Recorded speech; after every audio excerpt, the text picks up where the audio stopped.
this is not just true for bureaucracies. This is kind of a human behavior, right? Where it's easier to allow the status quo to go on until the easier decision is to put a stop to it.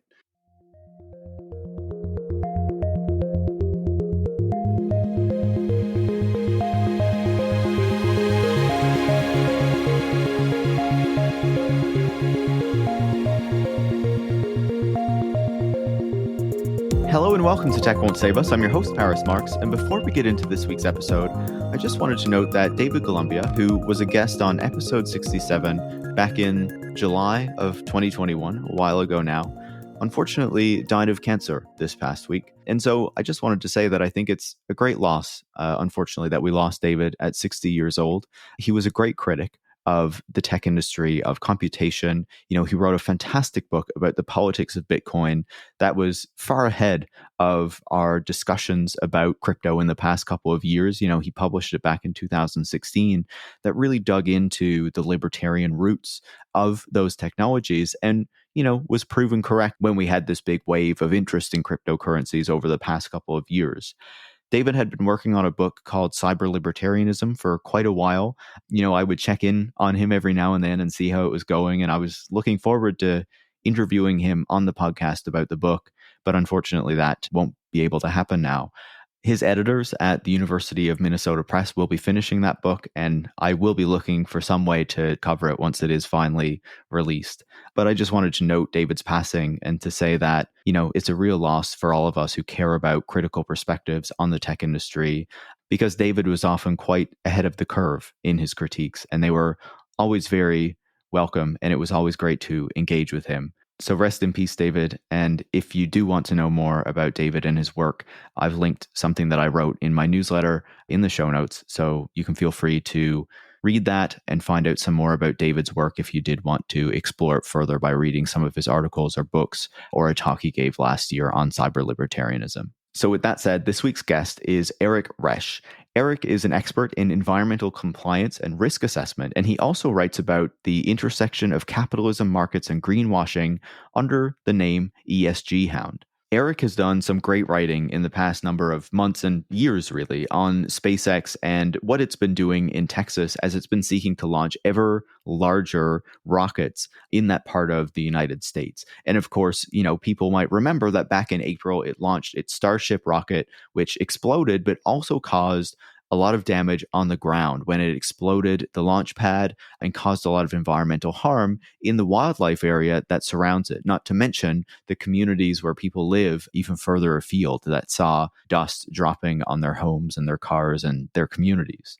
And so the regulatory side of this and kind of the environmental assessment or impact side of it has been developing for the past number of months. And so I figured it was a good time to have Eric on the show to dig into what the actual impact of this launch was, but also to talk more broadly about kind of the regulatory evasion that happens in Silicon Valley and among many of these tech companies and with Elon Musk's companies in particular, and the risks that that poses to the public as they are not held to account when they do those things, but are constantly able to get away with it. And so I thought that this was a really great conversation with Eric to dig into those questions, to find out, you know, what might be happening with Starship launches into the future and whether it looks like SpaceX will be able to move forward with them again soon, but also why it's so necessary for us to expect regulatory agencies to be holding these companies to account more often, because if they keep getting away with it, then that can have some really serious consequences,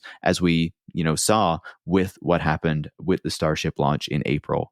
So I hope you enjoy this conversation. I certainly enjoyed having Eric on the show finally. If you did enjoy it, make sure to leave a 5-star review on Apple Podcasts or Spotify. You can also share the show on social media or with any friends or colleagues who you think would learn from it. And if you do want to support the work that goes into making Tech Won't Save Us every single week, so I can have these critical conversations about many aspects of the tech industry, you can join supporters like Alice from San Francisco, Jillian Rochevelle, and Leyland in Victoria, Canada, by going to patreon.com/techwon'tsave us, where you can become a supporter as well. Thanks so much and enjoy this week's conversation. Eric, welcome to Tech Won't Save Us. Thanks for having me on, Paris. Absolutely. We've been talking about having you on for a little while because I've been reading your work on SpaceX and kind of its abuse of the regulatory system, I guess, for a while. And in particular, since the Starship explosion in April of this year. And so I want to dig into that with you further. But just to start off, when the Starship exploded on April 20th, what was your immediate thought when you saw those photos of what happened at that launch site? I guess a couple things. The thing that people really focused on in the immediate aftermath, people who were not super steep in the story, they noticed the midair explosion. And that ended up being a bigger issue because the self-termination system for the vehicle didn't go off as intended. But the rocket itself there was always a good chance it was going to explode in midair. And so people really focused on the explosion. And, I saw a lot on social media, people were dunking on the company, and they I actually think they did a pretty good job of caveating that a failure in, shortly after launch in air was a very real possibility. Yeah. When you see those images, though, it's it's hard not to have a little dunk on SpaceX. Oh, absolutely. I'm certainly not going to fault anyone for doing that, given the narratives that go around about them and the nature of who owns and runs SpaceX. Certainly, I'm not going to begrudge anyone from it, but I'd spent so much time, maybe an unhealthy amount of time, reading and writing about the site. And so my focus was less on that and obviously more on the images that came out. And I guess, in retrospect, I had written that it was, gonna be a lot worse on the impact than people had thought.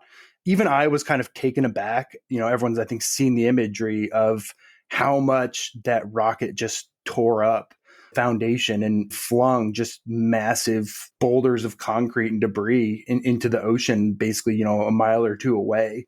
That part was, as someone who'd spent so much time about it and, maybe sometimes suffers from Chicken Little syndrome myself, being, freaking out about stuff that you spend a lot of time researching on. I was surprised actually at how far out kind of the physical impacts were to the surrounding areas. And it's funny because people were like, well, you were right about this. And I said, well, the actual mode of failure, I didn't pick up specifically.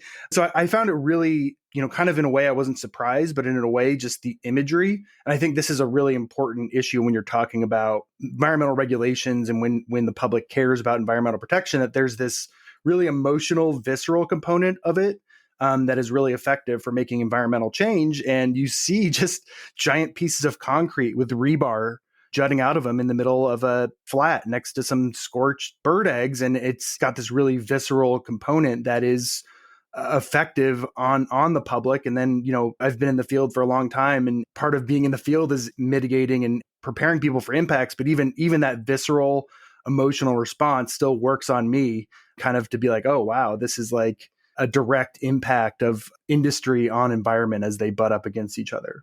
Yeah, it was really notable to see those images and really kind of shocking, right? And for people who haven't seen those images, I'll include some links in the show notes so you can go check that out if you haven't already.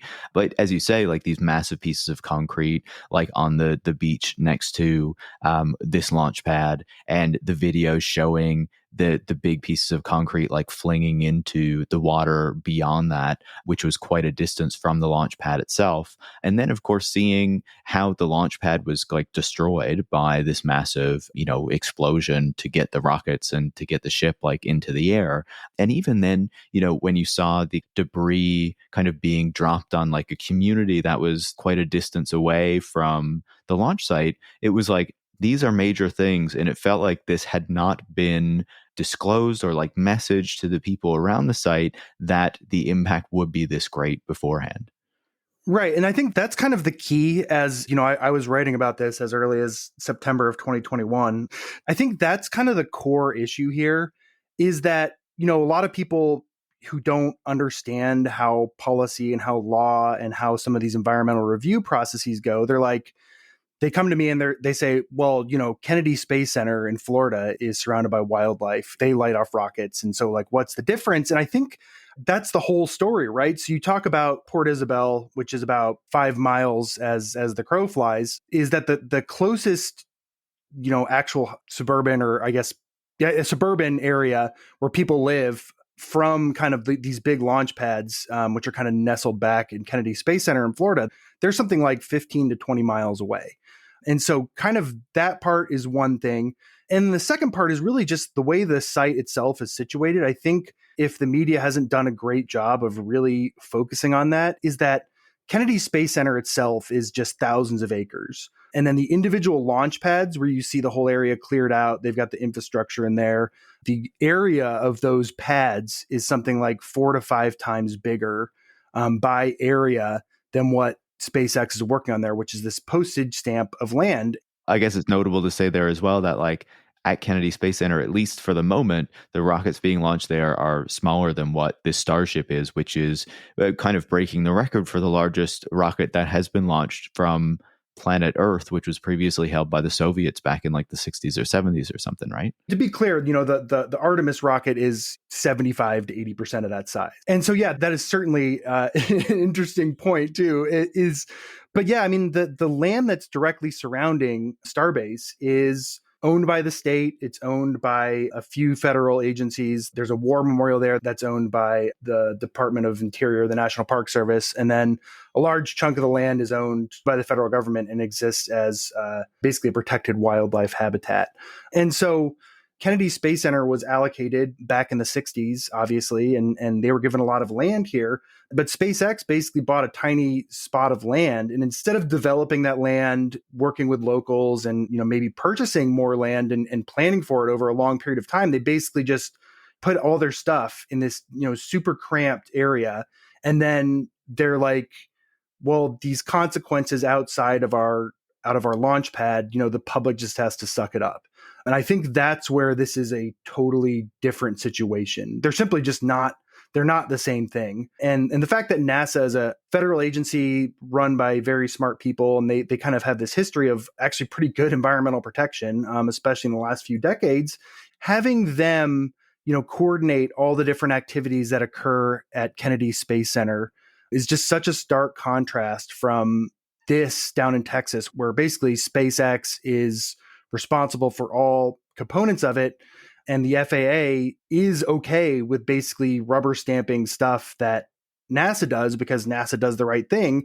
And that same approach does not work with a lot of private companies, and especially does not work with Musk-run companies. He has a long record of this, and this isn't the first time he's done similar things, where basically you force your externalities, your very obvious and destructive externalities on your neighbors, and you say, I'm not going to pay for this land. I'm not going to follow the rules. And you just have to deal with the consequences. It's this weird, like eminent domain almost situation, but SpaceX doesn't actually even have to compensate. They're just like, well, we're going to do it. And I dare you to stop us. Move fast and break things, basically.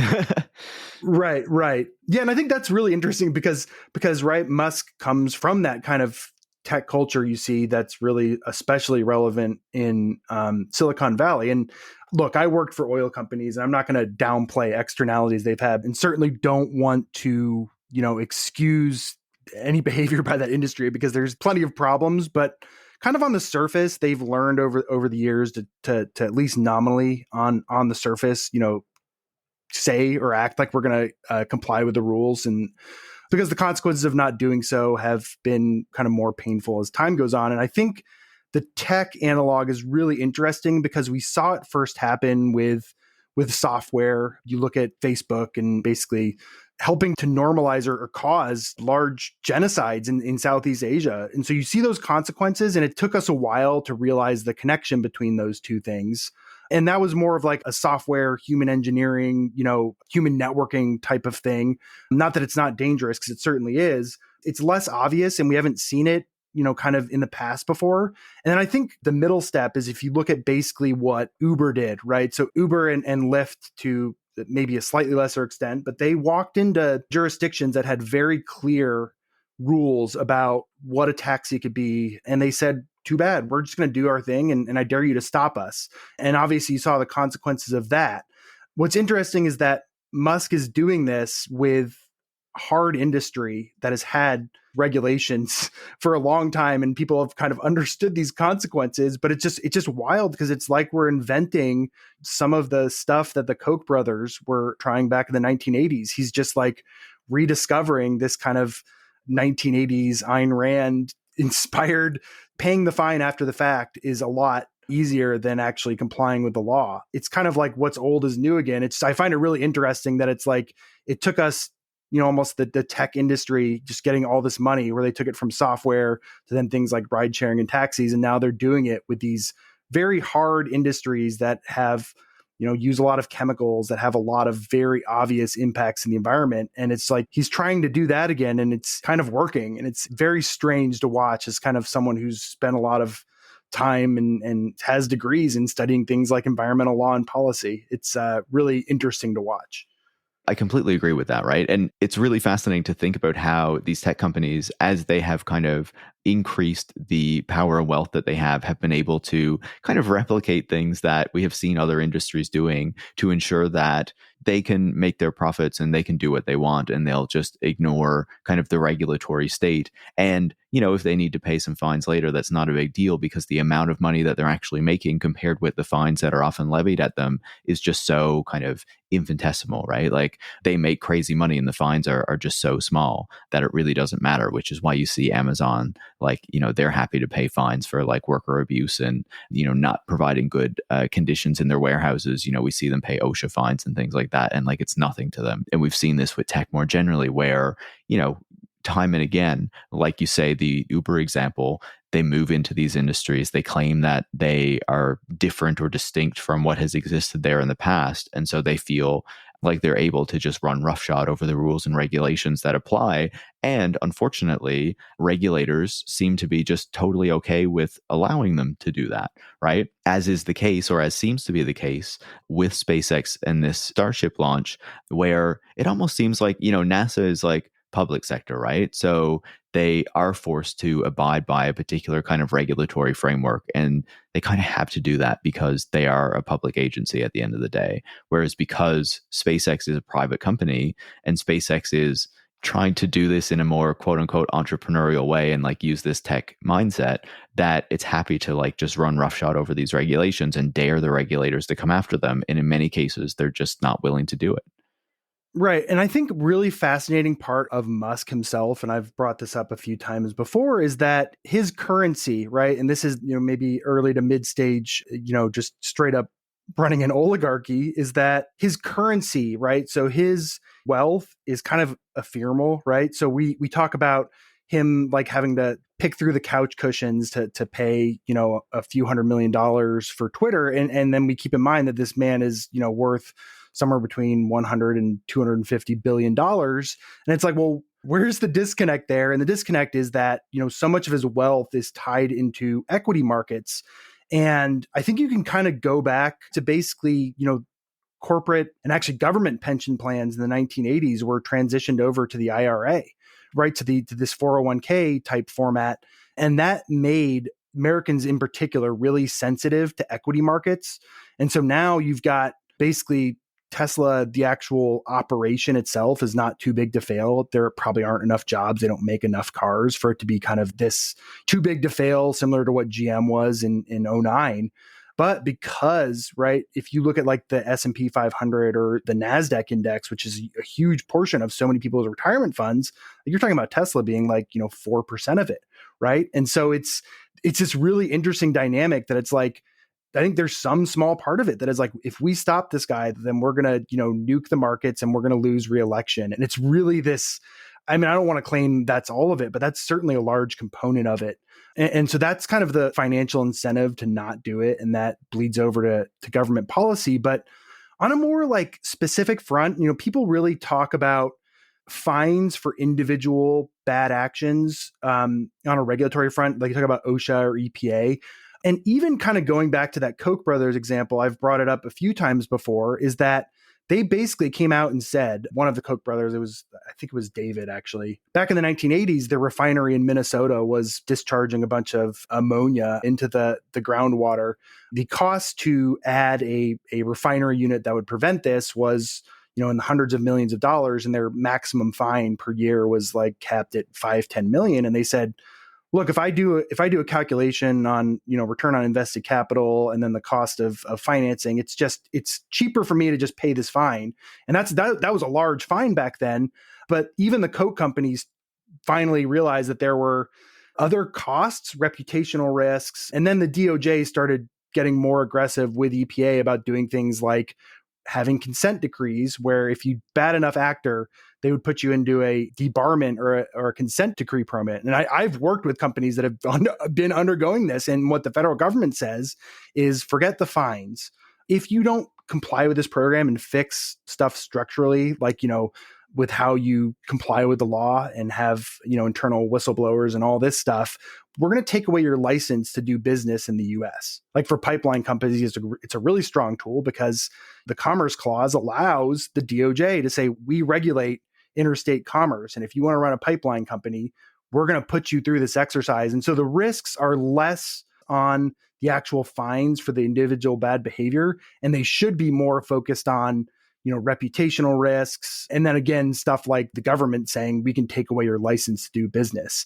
And it's been a tool that the DOJ used a lot and then has used less and less by year, kind of really starting actually, ironically enough, with the Obama administration. And then, obviously Trump kind of supercharged that. So it was something where actually funny enough, and is that the George W. Bush era administration was really pretty strong on going out against corporate crime. And part of it was just like Enron was this visceral and like obvious thing, and they had no choice. I mean, like if you want to talk about like going against bad corporate behavior, the George W. Bush administration was miles ahead of what the Obama administration did after the fact. And it's just wild to look at that in retrospect.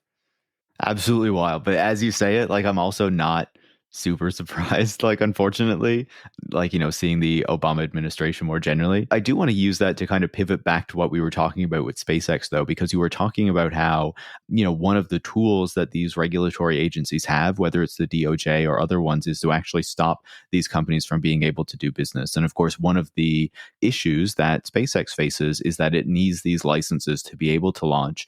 And that depends on meeting certain conditions, right? And so one of the things now is that the Federal Aviation Administration, the FAA, is saying that as a result of this launch that caused a lot of environmental damage, it needs to meet certain conditions if it wants to launch again. And so, to work our way up to talking about that, I want to ask you, before this launch happened, as you said, you were writing about how the impact of this was going to be much greater than what the agencies and what SpaceX was saying. So how did you identify that when the agencies were saying otherwise? And what do you make of kind of what has happened post, launch and after all of this kind of damage was caused, with the various kind of regulators and agencies having to respond to what happened at this SpaceX site? That's a great question. And it's really, sometimes I'm guilty of being a little too wonky, but on a real, simple basis, the approval that FAA did, and it's not the only approval that exists, but it was kind of the big one in the holdup, was under NEPA, which was kind of the original national environmental law. It was kind of the foundational one. Basically in the 1960s, these federal departments and then also state departments were just running highways and interstates just all over the place. And there were some bad impacts, and people realized that there needs to be a framework to kind of disclose these risks to the public at the very minimum. And so NEPA exists. That's the National Environmental Policy Act, signed into law in 1970. That law exists primarily as a way to basically disclose to the public what the risks would be. And so I've used this example before, and it's a little bit silly, but bear with me here. So if I wanted to go into the middle of the Everglades in Florida and I wanted to open a open pit tire burning operation for whatever reason, I just want to light some tires on fire in the middle of the Everglades, you would obviously run into a lot of other laws. But from a NEPA standpoint, NEPA says you have to disclose the impact. So if I'm using federal land for that and I want to do that, then NEPA doesn't care what the impacts are. In a way, if you go through this full NEPA review process for what we call a significant environmental impact and you've disclosed it, then NEPA doesn't care after that point as long as you've disclosed it. So I start with that example because it's based on environmental significance, and the full-blown NEPA review process, your environmental impact assessment, is going to be, environmental impact study and EIS is going to be based on crossing that significance threshold. So it has to have a significant impact on the environment. And sometimes that term is really well defined and sometimes it's open to interpretation. And so in SpaceX's example, and this is, I think it's why it's actually really patently absurd, is that this Starship project above what they had approved before, which was for, 4 or 5, much smaller Falcon 9 launches, the Falcon rocket being has turned into a very reliable launch vehicle. They turned it into what they have now, which is, construction and launch of test vehicles with explosions expected on a fairly regular basis. The argument starting back in September of 2021, when the original draft statement came out, was that they were using a lower process below the EIS process, and that's only available if the net environmental impact is going to be below significant. And so just kind of on its face, if you look at the rocket itself, and as you mentioned, it's the biggest rocket in history, right? And being able to light that off and for that to have been approved under a pretext that it was a not significant environmental impact is just, it's simply laughable on its face. And that's just kind of from a what words mean standpoint, like what does significant mean? Am I right that other rockets are not approved under this framework and are generally held to a higher standard? So it's a little more complicated than that because, for example, the Kennedy Space Center has kind of an overarching EIS that they update on some frequency and so for individual projects within NASA, they will use this lower environmental assessment program to authorize them. But yes, generally speaking, if you were to be building a launch site from scratch, that's the example that I gave. And for people who weren't paying attention back then, that the reason I actually got interested in Starbase in the first place, I come originally from an oil and gas background. I moved to Texas in 2015. And I worked in oil. And so I have maybe a little bit more nuance of a view than a lot of other people that are kind of as progressive as I am. But I spent a lot of time basically, this is while I was working in industry, writing, anonymous comments to different federal approvals of LNG terminals and some of these condensate production. And because Texas has this just beautiful coast that's kind of really just, it's wild land. And so I was really concerned with, oil and gas kind of encroaching on our last, virgin coastlands that are just really kind of wonderful and really underrated. And so I got involved with SpaceX because part of this assessment was not only the rocket launches, but they actually were like, we're going to build a 250 megawatt power plant. We're going to build a LNG processing unit. We're going to build a gas plant. And this was on top of the rocket stuff. And so I made the observation that a power plant of that size, standalone, would by itself be an EIS project, would be a significant environmental impact. And they ended up dropping the kind of natural gas production type stuff eventually, but that's the reason I started writing about it. And so it's just people want to, try to rules lawyer, especially people who don't understand how environmental programs work. They try to, do gotchas on things I've written. But at the end of the day, what I'm getting at is that this launch site was obviously a significant environmental impact from the get-go.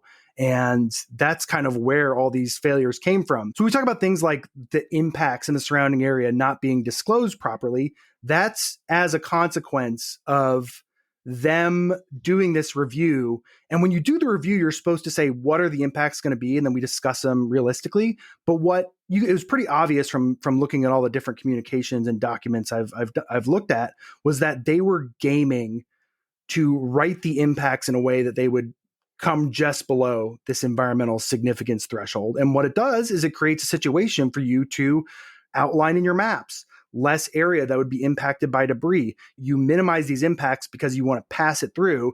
And then when you launch and those impacts are visceral and immediate and obviously outside of the bounds, that even the FAA, who's been kind of a rubber stamp organization for not only space, but for a lot of other industries, you see that failure and they have to do some of these reassessments because even they've got lawyers, that are working for them that are very smart and are saying, we can get away with a lot, but we can't get away with this much. And so I think that's what you're seeing right now, is that they are doing the paperwork needed to be able to reapprove it. And, kind of a disaster scenario for SpaceX would be for them to come back and say, whoops, this is actually a significant project and we need to start an EIS again, because you'd be talking about years of review before you'd ever be able to test or launch a rocket again. And when we look at what is going to be necessary for SpaceX to launch Starship again, obviously you've talked about the FAA. Are there other agencies that will need to give approval for this as well, like environmental agencies and things like that? Or is it really just up to the FAA at the end of the day? Yeah, so the FAA is they make a lot of the decisions, but NEPA and then their own policies require them to coordinate with state and federal agencies. I have had no shortage of very not nice words about the FAA basically being cronies. I was actually shocked because what they did is they wrote and requested the Fish and Wildlife Service, who does on-land reviews and approvals under Section 7 of the Endangered Species Act. They actually requested that Fish and Wildlife Service reopen the biological opinion and review they had finished in June of last year. And that was at FAA's discretion. So that was really interesting because that is something that on its own is going to take months and months. And it's really fascinating that Musk was tweeting up a storm, right? Saying, we're ready to launch any day. We're waiting for the FAA. But they had known well beforehand that the Fish and Wildlife Service was going to have to redo this approval. I don't think the Fish and Wildlife Service does a lot of really great work, but in some of these Endangered Species Act reviews, they tend to not deny requests that have gone through agencies just as a matter of course. It's been, in the last decade, it's been like under 0.5% of formal ESA reviews have been basically rejected for jeopardizing a species. And so I don't think it's going to be a showstopper by itself, but it will delay this for many multiple months. And even more so because this ESA evaluation and because their decision to do a programmatic re-review of their NEPA approval, it's a tacit admission by the FAA that I was right. So I mean, they're basically saying like the impacts have to be re-reviewed, and that was a consequence of them not doing a very good review in the first place. So my guess would be that this delays it several months. I think it'll proceed, but there's certainly a real risk, especially now kind of post Ronan Farrow interview, that there's all of a sudden this skepticism. I'm like, wait, why is Musk being able to tell federal agencies what to do? And I don't think that's a great time for this Starship launch for all these questions to start being asked, because then you will have to ask the question, why is SpaceX able to kind of bully the FAA around? Yeah, I want to circle back to that point in a little while before we end off our conversation. But so, when you talk about the timeline that we're looking at here, right, for another Starship launch, there was a story, I believe it was last week, after the FAA had put out that SpaceX needs to do, I believe it was 63 corrective measures before it will be able to launch again. There was a story suggesting that in the next month or two, the FAA could approve a further launch. And so when we're actually looking at like a launch window, does it sound realistic that it will be in the next month or two just based on the FAA approval? Or will this take longer based on, an environmental species review or things like that before another Starship is going to be able to get into the air? Well, I think this is where the FAA kind of does disservice. And I think this is the area where Musk really excels in, is that when they were talking about next month, they were talking about the safety review, right? So for your flight systems to make sure that there's not kind of the failures with the launch itself. I think based on the reporting and the commentary we saw, that it's certainly reasonable to think that safety review component would be done by then. But because the license itself by statute is predicated on making sure that all those environmental requirements that were listed in that NEPA document that SpaceX seems to have not read several times, which is funny because there's things that they were basically committed to do that they have not done. But, just the fact of the matter is that Endangered Species Act review I brought up, FAA didn't say this as explicitly as they should, but they put out a statement last week that is like, no, we have to do these other environmental actions beforehand. And, I will eat my hat if, a formal re-review by the Fish and Wildlife Service, who has not been pleased with SpaceX's behaviors historically and recently.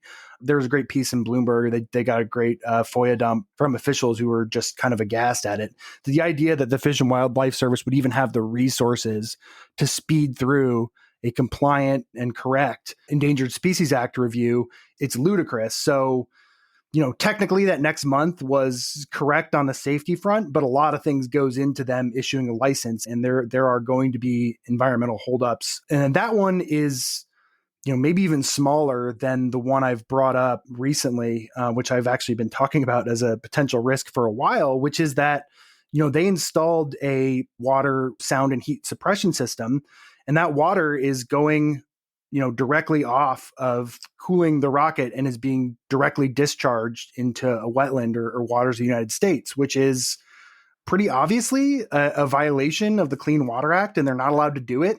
It's not just like, we'll apply for a permit and, just do what we're doing in the interim. The Clean Water Act, which the state of Texas is responsible for kind of day-to-day compliance with, like the Clean Water Act says you can't do that, and they're doing it. And so I don't know what's going to happen with that, but if someone takes a serious review and actually looks at case law and actually looks at just, kind of the basics of the Clean Water Act, like that activity, that water runoff from cooling the engine is an industrial, wastewater, and it can't be discharged into waters of the United States. This isn't like a new law. I mean, this is straight up from the 1970s Clean Water Act. If they actually do a serious review of that, there's no way they can greenlight it. Best case scenario for SpaceX is that TCEQ, that's Texas's environmental regulator, and the EPA just doesn't say anything, because if they do a serious review of it, what they're doing with this water discharge is patently illegal, and everyone knows it. But TCEQ is taking their sweet time on it. Yeah, of course. And, just to kind of explain what you're talking about there, one of the things that was really notable about the SpaceX launch site there in Texas is that it didn't have a water suppression system, and it didn't have a flame trench, which are features that are very common on launch platforms, not just in the United States, but in Russia and China and other places as well. They at least have one, but they often have both. And SpaceX's launch site had neither of those things, which is part of the reason that you saw the launch pad kind of get utterly destroyed when this rocket launched, and of course then was flinging concrete everywhere and things like that. And so SpaceX is adding this water deluge system to, try to suppress the impacts of a future launch. But as you say, they haven't received the approval to actually, have that water be drained off into this, especially this natural kind of wildlife area that is protected. And I believe you wrote that earlier this year, the Texas Commission on Environmental Quality already found that SpaceX was in violation of the Clean Water Act in February 2023. Is that right? Yeah, that's super fascinating to me, because that approval, right? So the what they got dinged for in February of this year was for non-compliance with stormwater requirements. So that's different than like a direct wastewater treatment plant or industrial discharge. If you have a bunch of industrial equipment outside and rainwater washes over it, it can incidentally contact chemicals on the process, stuff like oil drips from cars parked, all that stuff. That is covered under a separate but parallel portion of the Clean Water Act for stormwater prevention. And what's fascinating is that the NEPA approval noted that they needed to get it, and they should have had it years ago, and they just didn't. And the thing about this is, I talked about the deluge system, and that's a complicated permitting process. Like the permitting process for getting the stormwater approved, it's a general permit. Once you submit via an electronic record system to the state you reside in, you're authorized almost immediately. You can get stormwater permits that are authorized immediately in every state, because it's this general permit that everyone has to do. And it's just like, I understand in a way, like them not going for the deluge permit and just saying like, well, I dare you to stop us. But like not getting a stormwater permit is just, it's incompetence, and just like really dumb incompetence. I found that really super fascinating, because the state of Texas has requirements that if you're out of compliance with certain laws, that future investigations and future concessions for, expedited permitting and stuff like that have to be impacted. And so you're shooting yourself in the foot. And I think that's kind of what's just so maddening about like, Musk run companies. It's like, there is the amount of man hours and time to get that simple stormwater permit is so simple, and they're just like, we're not going to do it. For a company this big, I've never seen anything like it. You take the worst behaved major oil company or chemical company or any other manufacturer, and one of the first things they do after they build their site is, if it's subject to stormwater permitting, they're going to get a permit because it's easy. That whole dynamic is just super. I don't even know how to describe it, because I've been in industry and I've been a regulator, and I almost can't believe that they are that.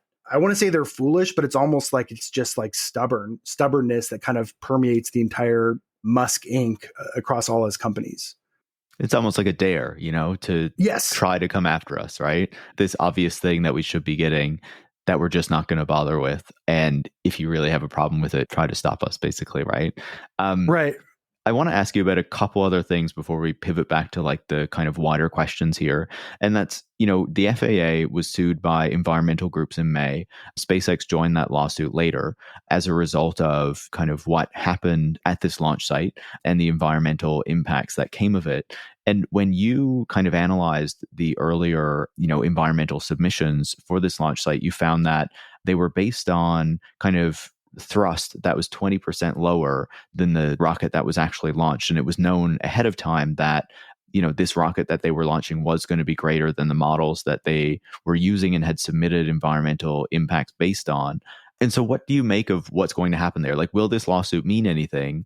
And why were they not forced to like update their models when it was very clear that they were not using ones that were accurate for what they were actually launching? That's a really good question, and I don't know. It feels like stubbornness.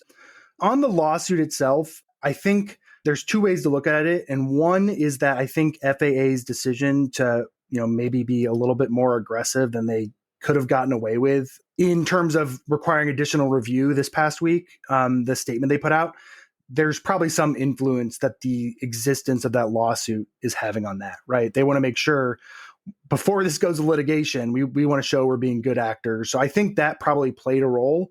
It is important that even though I think the case itself has strong technical merits, the federal judiciary has historically, and this isn't just a liberal versus conservative court. This is fairly true even with the so-called woke Ninth Circuit, is that the federal judiciary tends to defer by default, for better or for worse, with agency discretion, right? So if you're a jurist, I mean, I know being a federal jurist the territory is like, a lot about everything, but I think even they're a little bit humbler in that they say, I'm not the EPA. I haven't studied these laws. And so they say, well, if EPA gave the blessing or the state agency gave the blessing, or shoot, I mean, the FAA, right? Your job, your function for existence is to comply with these regulations. Jurisprudence here has been almost overwhelmingly to defer to the agencies. So that's a big handicap going in.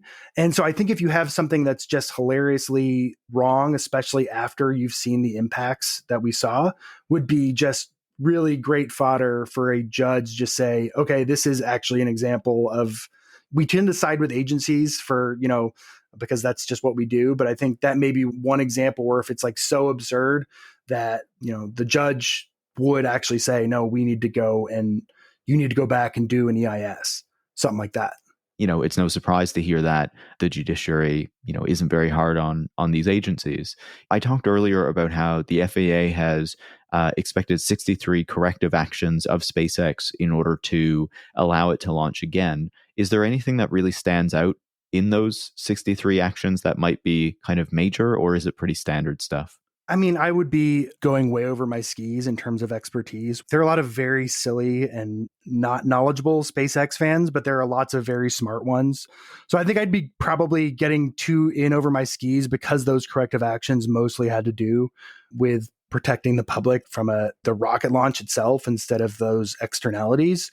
I mean, just kind of looking at it, the length of time it took them to do the review and the fact they kind of got into the weeds of these control systems, nothing really stands out to me. I mean, I don't think, when we talk about like audits and corrective actions for things that go wrong, I have a background in process safety as well.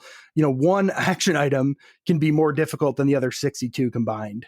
So unless I have more detail, it looks pretty comprehensive in scope. And so I think Musk posted a Excel screenshot of them, and it it doesn't look entirely unreasonable to me, I guess. I'll leave it at that.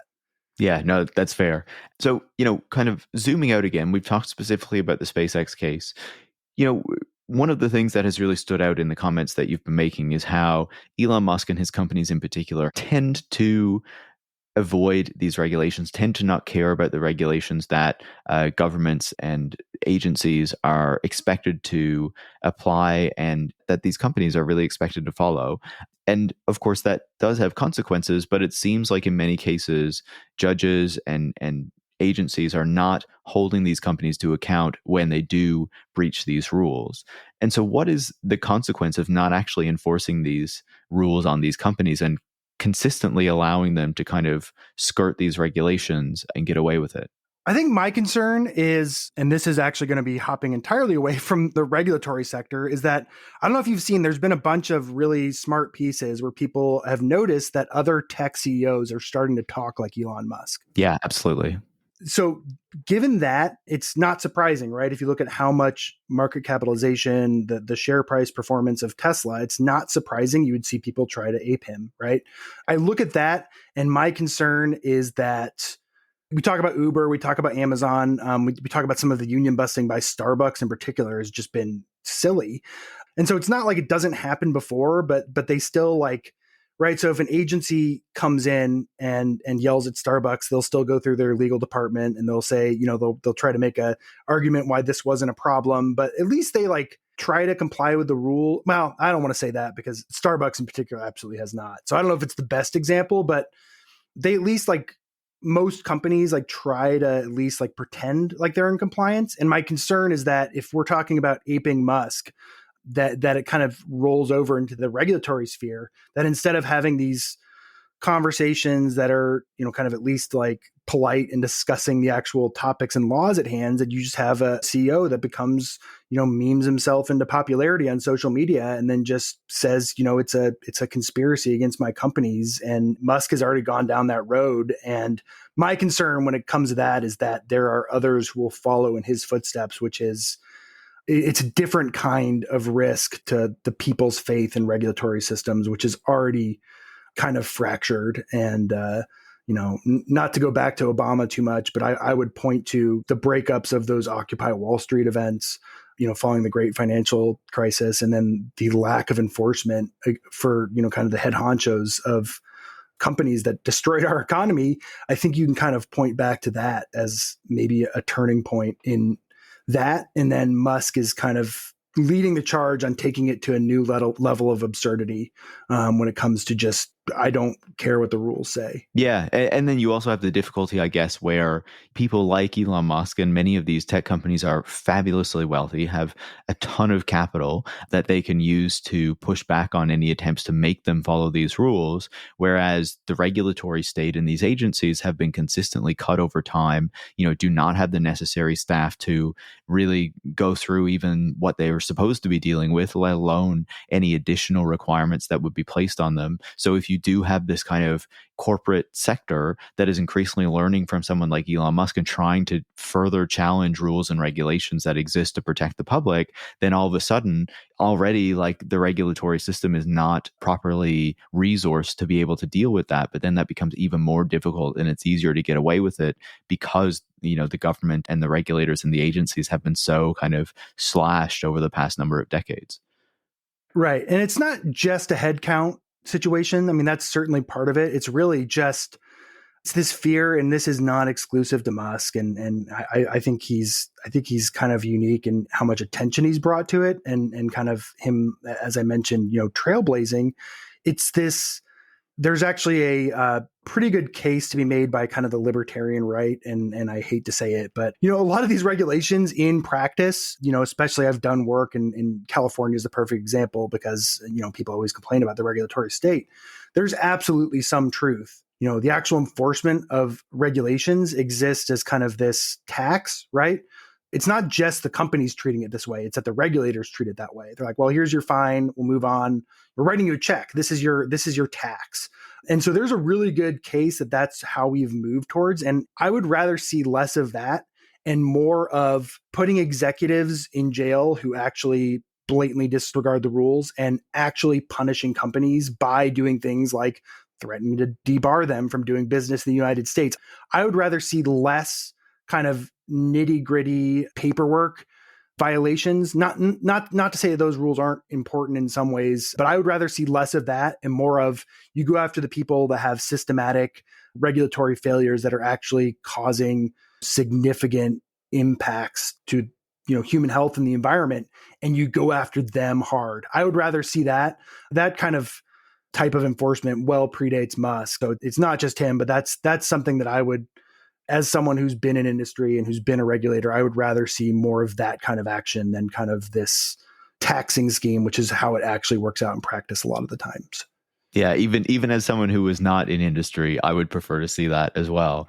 For these people to actually have consequences for the actions that they take instead of just having to pay a little fine and get away with whatever, right? Because they have more money than they could ever know what to do with. You talked earlier about the Ronan Farrow piece and also how, governments look at the fact that Elon Musk's companies and Tesla in particular is incredibly large. It's worth much more than it should realistically be worth for cars that it makes and things like that because of the message that it has sold. And that has made it really important to kind of the financial markets and people's investments to the degree that if it was to collapse, it wouldn't just take down Elon Musk, but there would be a lot more people affected by that.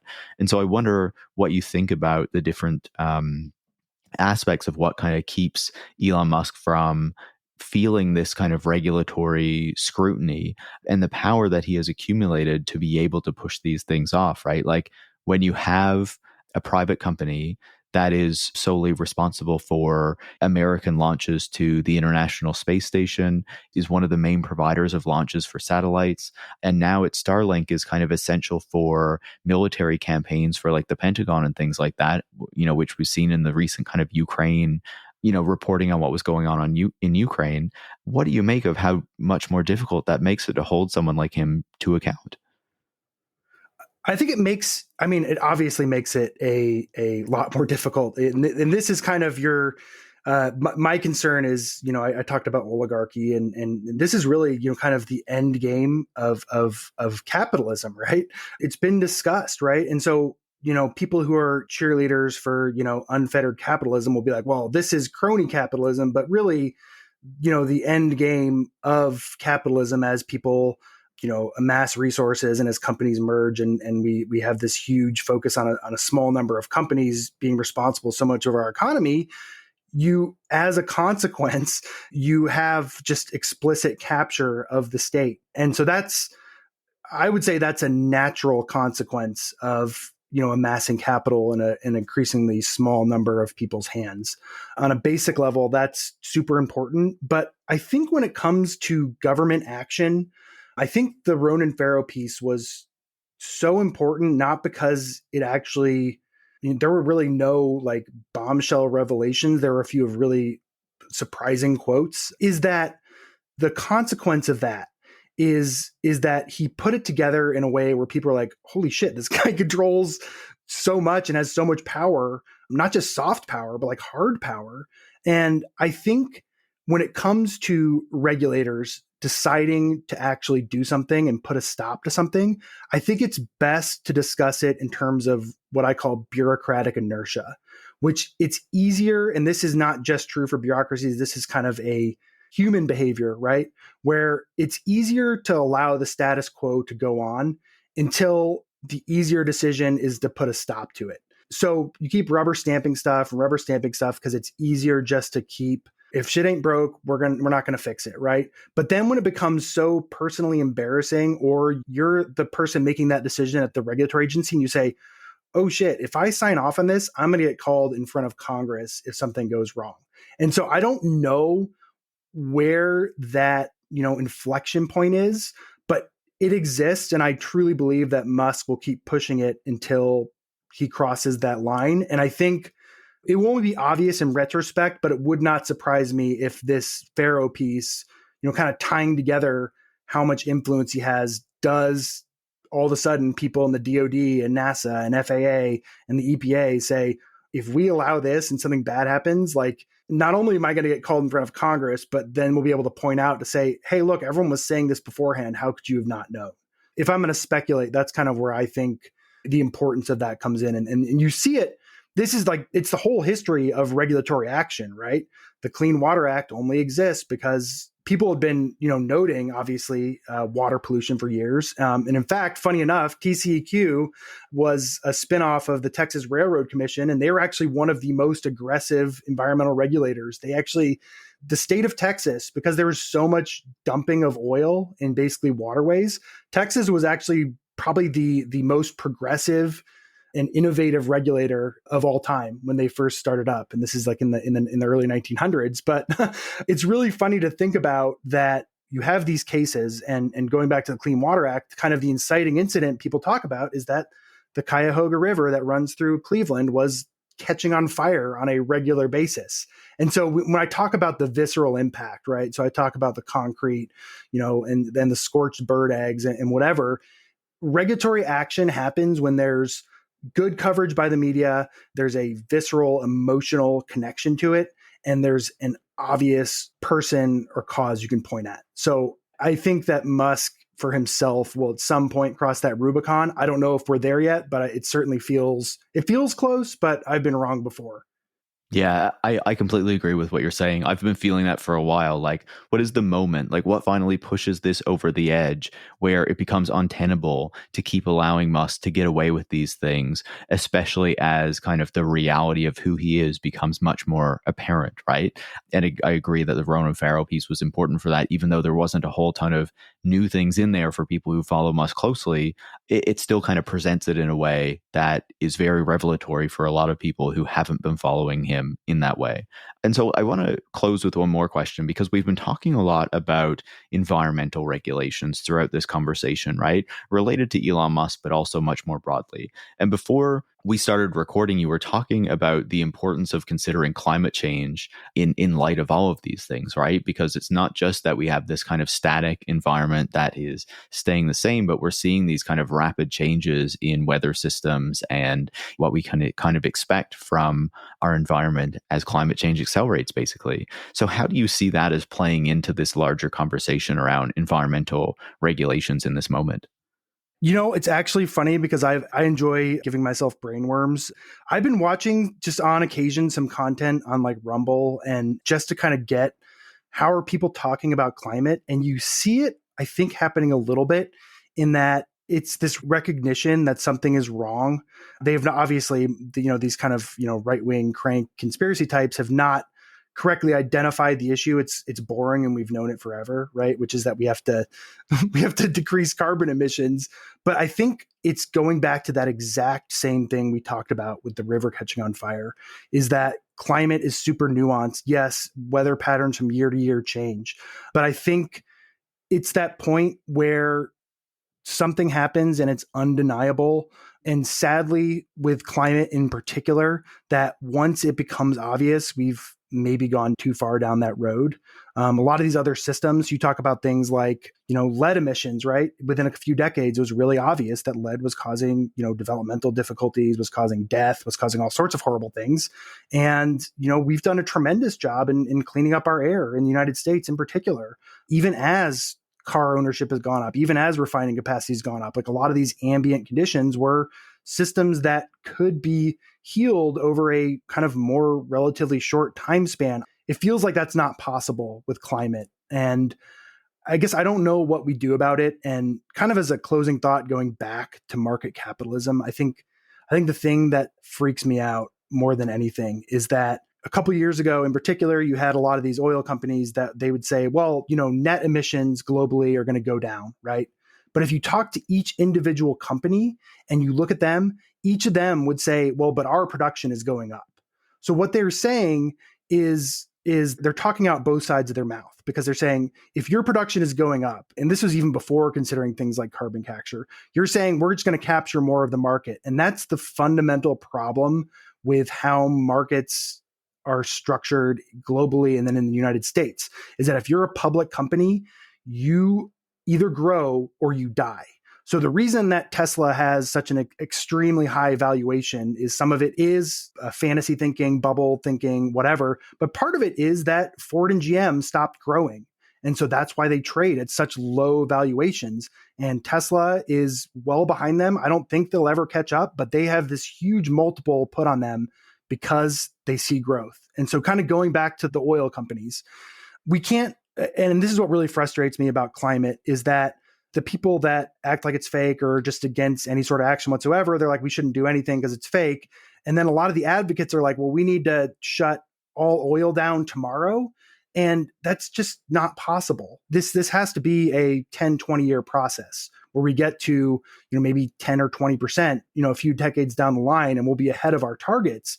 But that is impossible with how markets are structured. So if my fear is the only way really to slowly wind down oil companies without, for example, stopping pharmaceutical production or people being able to fly or things that'll be untenable to the public. It's only possible if you nationalize all oil companies, which I just can't see that happening. That's the part where, I'm not like a strict like anti-capitalist across the board, but I think that shows a real failure is that companies either grow or they die. And what we need is for oil companies to slowly wind down operations, and our market and our economy is simply not set up to do it. Yeah, I very much agree with that. And I feel a lot of frustration. I'm in Canada, right? Seeing how the government's kind of policy on climate change, and this is the case in many Western countries, of course, is basically like, how can we put in the right set of incentives to try to nudge the market to do the right thing? And it's like, that will never get it done fast enough if we're actually going to meet the emissions reductions targets that we need to meet in order to address and kind of minimize the worst of climate change. But yeah, it's a huge challenge. And Eric, I really appreciate you coming on the show to talk to us about all of these issues, the SpaceX launch in particular, but also kind of the bigger picture of what this kind of regulatory capture and also kind of regulatory evasion by these major companies actually means for us. So thanks so much for taking the time. Well, thanks for having me, and anytime. Eric Roesch is an environmental expert and the writer behind ESG Hound. I'll include a link to his Substack in the show notes. Tech Won't Save Us is produced by Eric Wickham and is part of the Harbinger Media Network. And if you want to support the work that goes into making the show every week, you can go to patreon.com/techwon'tsave us and become a supporter. Thanks for listening.